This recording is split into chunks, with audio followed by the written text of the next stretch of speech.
Hello, everybody.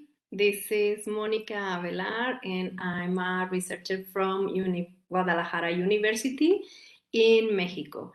So I'm going to start and apologize because English is not my native language, but I'm going to do my best effort to be clear with my ideas and letting you know what I'm going to searching for and I'm looking for what answer or what I'm doing with this proposal. So I started with the name of the investigation, that is creativity as a social development component to the local economy. And what I'm going to show you is a proposal of a new creative metric. So this is me, and nice to meet you to all of you. Um, like I said, previous moment, what I'm working is with the metrics that already exist for measure creativity.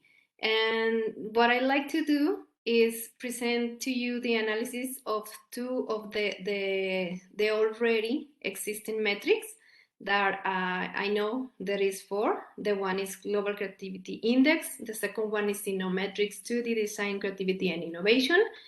The third one is Creative City Index, and the fourth one is International Design Score. These measures, these metrics that already exist, request quantitative information, generating the question that initiates my investigation. That is, why, since it's about creativity, do the metrics request a high percentage of numerical data? This is the question that I want to answer. And in order to do that, the first thing that I has to do was analyze the ones that already exist. For this, the purpose of this presentation, I only going to share with you the analysis of the two first ones. And the first one is the Global Creativity Index that it was presented by Richard Florida initially in 2011 when he published his book, The Rise of the Creative Class. And then he made a second edition in 2019. That's why the date is set in 2019. He presents us this Global Creativity Index about three indicators that are factor, variables, and sources. The factors he divides in the three T's, that is technology, talent, and tolerance. And the variables are the questions that he make, and then where you can find all these informations. So the sources, and most of them are secondary sources. There is not something that you are going to measure by yourself. So the sum of these topics generates the Global Creativity Index, and then he also asks for the measures of the economic and social progress, because his thesis is basically founded in the assurance that people who develops the creativity in his work, he has a bigger amount of income and he has a better life or way of life. So this is the thing that he wants to prove in his book or his investigation. And the analysis, it complements with these tables, or summarize in this table when I count all the variables, and then I divide it in quantitative and qualitative aspects. So the factor of technology presents three variables, and three of them are quantitative. The talent, three variables, and three of them are quantitative. Tolerance, three variables, and only one of them is quantitative. This is a good moment because we have a qualitative aspect. Well, not one, two of them. The measures of economic and social progress ask for six variables, and five of them are quantitative, and one of them is qualitative. Why do I have this mark next to the number? It's because these results are based in some other pull that somebody else do it. So these topics about the perception of the people about something or someone already did it. The information that we gather is from a secondary source. So I think it's important that we can gather the information for our own. And I'm not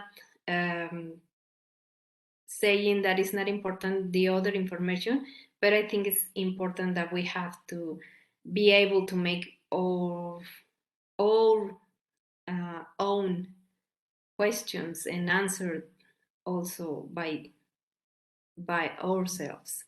So the total of the variables are 15, and 12 of them are quantitative and only 3 of them are qualitative. This is the support that why the metrics has more numerical information than qualitative information. So the conclusion for the Global Creativity Index is that we need to add at least these 3 points, or take in consideration these 3 points: the origin of the investment, the company who donates the money, and the city and the country where the company are set or from where the money come from, the nationality of the researchers, and the geographical location of the place where the innovation was developed. This is a small information that Andres Oppenheimer gave us in his book that was published in 2014. And he tells about Alfredo Solassi, who is an industrial designer who develops an object that provides clean water to some communities, the poorest communities in Argentina. He's an Argentine. But the money from comes from United States. The money where he can develop his subject, it's from United States. So the company is in United States, the money is in United States, and the pattern surely is set in United States. But he lives in Argentina, and the invention was developed in Argentina, and then he is also using it in Argentina. So when all these metrics ask for the information about the numbers of the patents that the country have, it only counts for United States because he wants the ones that give the money, but they are not taking in consideration the talent of the Alfredo Solassi, who is an Argentine person. So I think, or I hope to be clear with my point, that is important that we also can know where the talent of the mind of this creativity was set or was originally. This is the points that I think that is important to highlight, or to take in consideration for measuring the creativity in a city. And to continue, the second metric that I'm going to present you is Innometrics, Creativity and Innovation. There is an instrument for measure that is divided into variables: creative climate and creative sector, which are subdivided into different categories. The thing that I'm going to point it out, because the categories are very similar to the ones to the Richard Florida, and you can look more closely in my paper. Is this one, the A3.6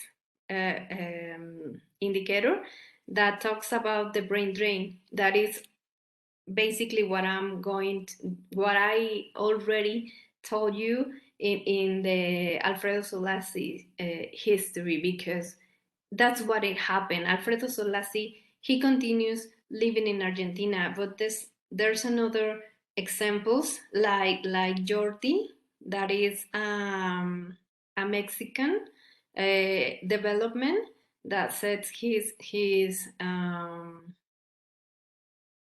organization in United States. He was born in Tijuana, Mexico, and then he crossed the country and he sets his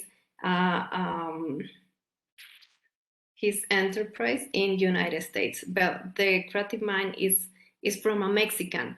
He went to live to United States when he was already I don't know, like 20 years old, something like that. So all his education was here in my country, Mexico. So the brain drain is something that we have to consider in order to metric that also the place where the talented person was born and raised, and then for the whatever the circumstances was, he have to move and travel to another country. So this is really something important that I want to highlight. So the summary of these variables, this is the result. The creative climate asks for 19 variables. The talent are 17.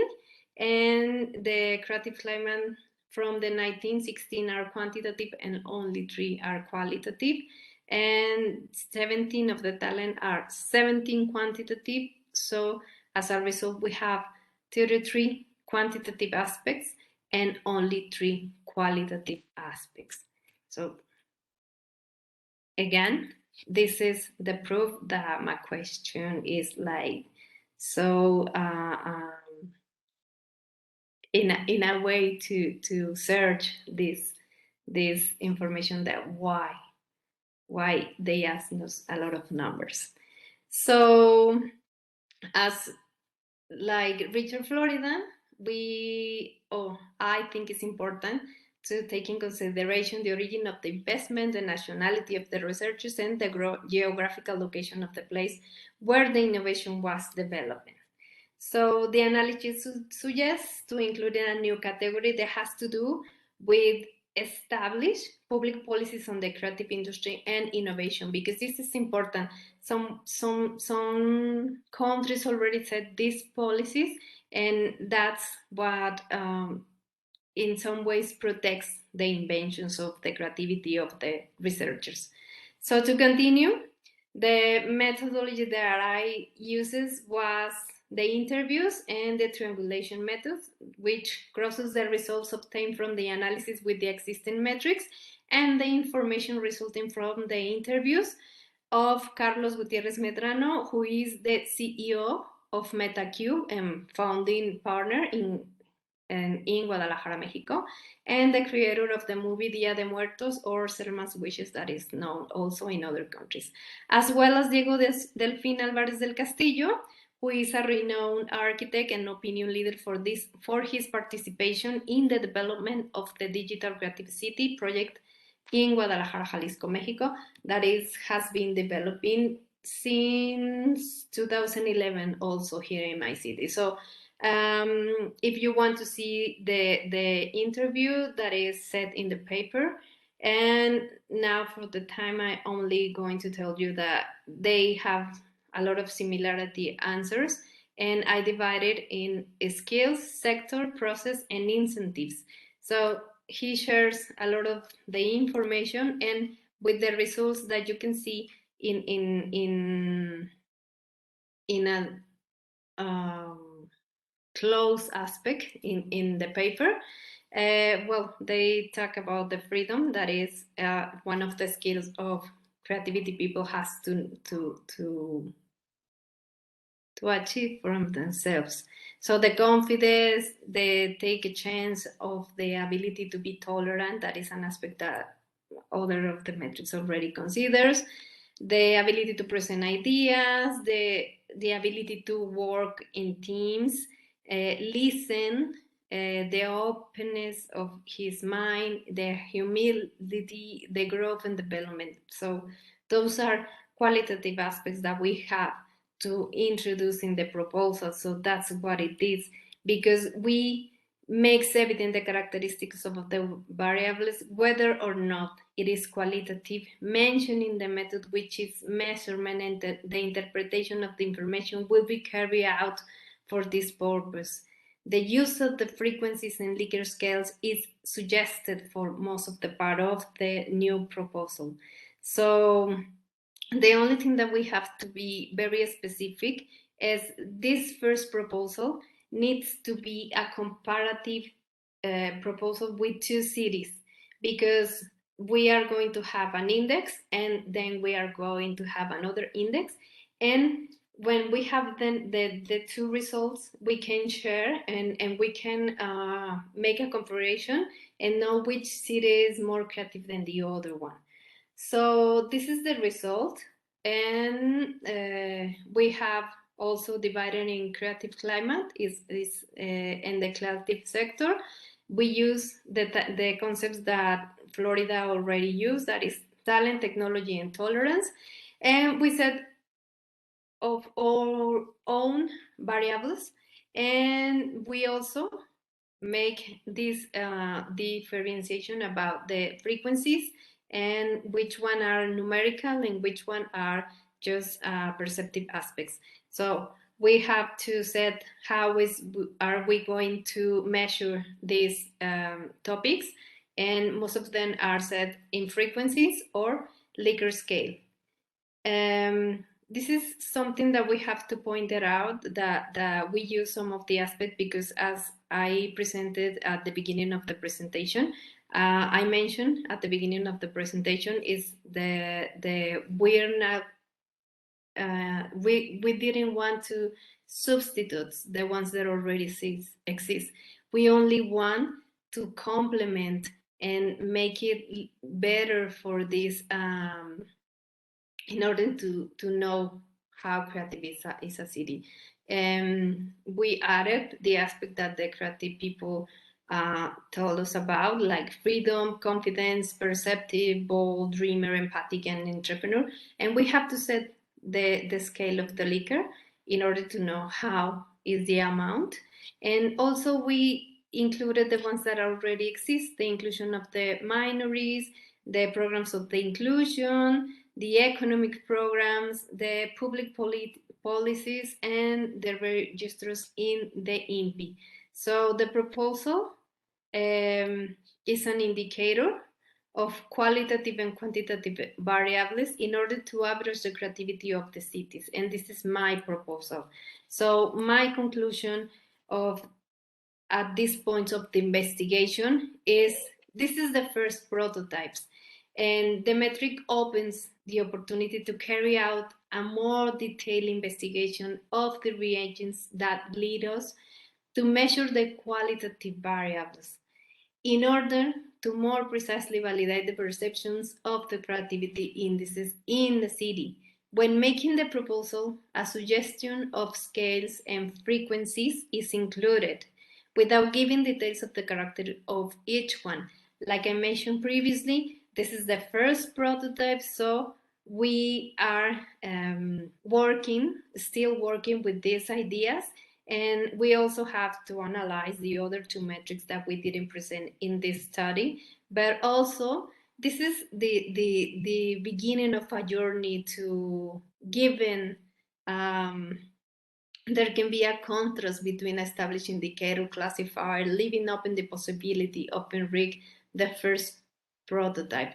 So I hope you enjoy my presentation, and also that I'm available for any question or anything that helped me to continue this research that is really amazing for me. And well, I like to thank you, and also apologizing because my English is not perfect, but I did my best effort to communicate my insights about this research that is really important for me.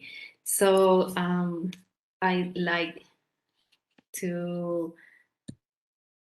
say thank you and gracias for your attention. So this is my information, and I'll be happy to know about your questions.